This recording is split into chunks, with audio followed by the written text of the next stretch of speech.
बहुत सी दुआएं कबूल हो जाती हैं। गुलजार साहब से राब्ता नहीं हो रहा है। बात यह है कि 5:30 बजे उनसे बात हुई है और शायद वहाँ के हालात ऐसे हों, किसी ने फ़ोन किया हो कि आप पाकिस्तान के बारे में, क्योंकि ज़्यादातर उनकी नज़में जो हैं वो झेलम के बारे में हैं।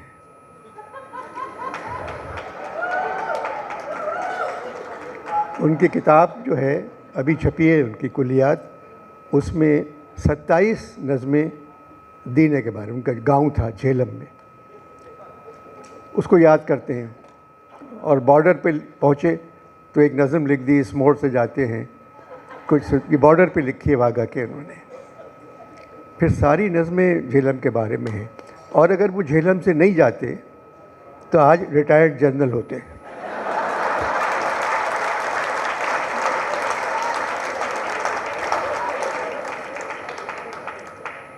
शायर अच्छे हैं। एक रोम का बादशाह था कैलिगुला। उसने बचपन में अपनी माँ से कहा था, मुझे खेलने के लिए चांद चाहिए। पागल था। गुलजार साहब भी चांद के पीछे पड़े हुए हैं। रोज़ उठकर चांद ताका है फलक पर रात को। नीली नदी के परे गीला सा चांद खिल गया। पाम की आड़ से चांद ने 2 आँखें झपकाईं। रात को उठ के कोहनियों के बल चांद की ठोड़ी चूमा करता था। चांद की चिकनी डली है कि घुली जाती है, चांद पिछवाड़े से तो भागा नहीं। इस तरह की शायरी उनकी बहुत है। लोग असल में हिंदुस्तान में राखी हाथ पे बांधते हैं, गुलजार साहब ने गले में बांध ली थी।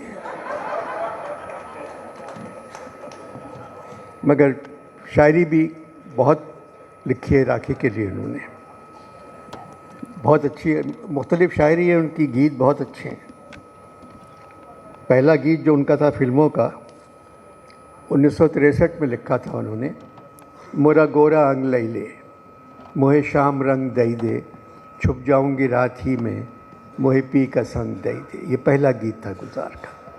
फिर लिखा प्यार को प्यार ही रहने दो, कोई नाम न दो। फिर लिखा 2 नैनों में आंसू भरे हैं, निंदिया कैसे समाए, ज़िंदगी के सफ़र में गुज़र जाते हैं। मुसाफिर हूँ यारो, बीती ना बिताई रहना, नाम गुम जाएगा, आजकल पाँव ज़मीं पर नहीं पड़ते मेरे। ना जिया लागे ना तुम पुकार लो, तुझसे नाराज़ नहीं, मेरा कुछ सामान तुम्हारे पास पड़ा है। अगर यहाँ उनसे शादी होती तो मेरा कोई सामान तुम्हारे पास पड़ा है, वो लौटा दो ना।